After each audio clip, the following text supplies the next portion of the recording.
Italy's government Wednesday sharply hiked its targets for public debt for this year and next, despite the recent waves of austerity measures.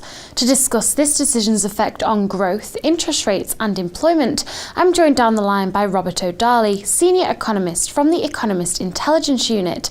Robert, thank you for joining me. Do you think there is now room for a less restrictive fiscal policy from the government? Well, I think there is a discussion going on in sort of the wider EU about pushing back deficit reduction targets in 2013 and possibly 2014. And it is possible that several countries have already had agreements to be allowed to do that. And it is possible that Italy will request a delay of a year or two in the coming months when the government is in place. But really, in Italy's case, it doesn't really have much choice in the matter. So its debt is so high, heading for 130% of GDP. Fiscal consolidation is necessary. There's no escaping from this. The current Prime Minister, Mario Monti, although he's in caretaker capacities, he insists on the need to maintain the current policies. And it is crucial because it will help to bring down Italy's government debt borrowing costs. The debt interest payments in Italy were about 5.3% of GDP last year, so this is a considerable sum, and the only way that the deficit can be brought down is by sticking to Italy's targets. Are investors who are currently looking at Italy unfazed by the political woes of the country? There are probably some external factors at play. For example, the general search for yields. There's a lot of global liquidity sloshing around. Some of the euro area governance has improved, or there are initiatives afoot that are reassuring investors. It may also be that the fact that Mario Monti is still Prime Minister, so that is providing a degree of reassurance. So it looks like, as far as Italy is concerned, investors have adopted a wait and see strategy. But with interest rates at 4.4%, they're in and around what they were before the elections, despite the political deadlock in Italy and the Cyprus crisis. But if the political crisis drags on,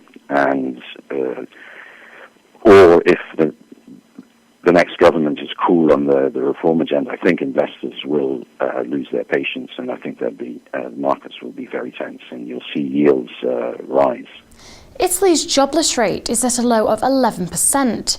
Is the jobless rate a good indicator of growth, and do you expect employment to pick up anytime soon? Well, generally, the unemployment rate is a lagging indicator, so growth comes first, and then employment starts to pick up.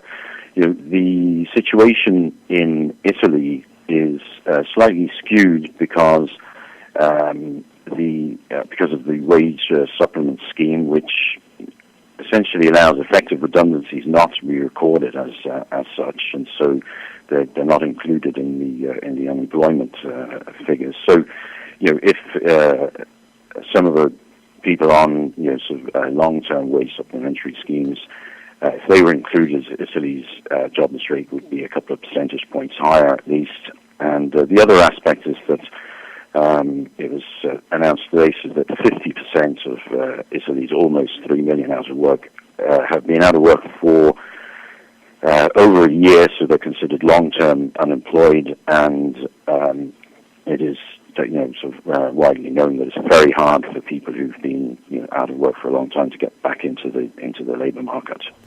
The economy contracted by 2.4% last year, and last month the government forecast it would shrink by 1.3% this year. Do you think the speed of contraction is optimistic as the country awaits a new government? Certainly, the 1.3 is on the optimistic side. The Economist Intelligence Unit is expecting at least a 1.5% contraction this year. The absence of a government, I think, is having an effect and will have an effect if the political crisis drags on, because business and consumer confidence is likely to remain depressed.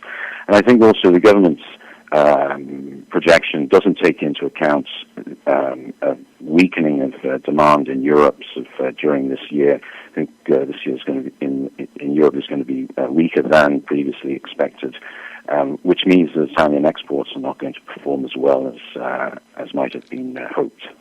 That was Robert O'Darley from the Economist Intelligence Unit. His insights into Italian government debt. That's all from me. Make sure you join us on Monday for all the latest financial headlines. Have a great weekend.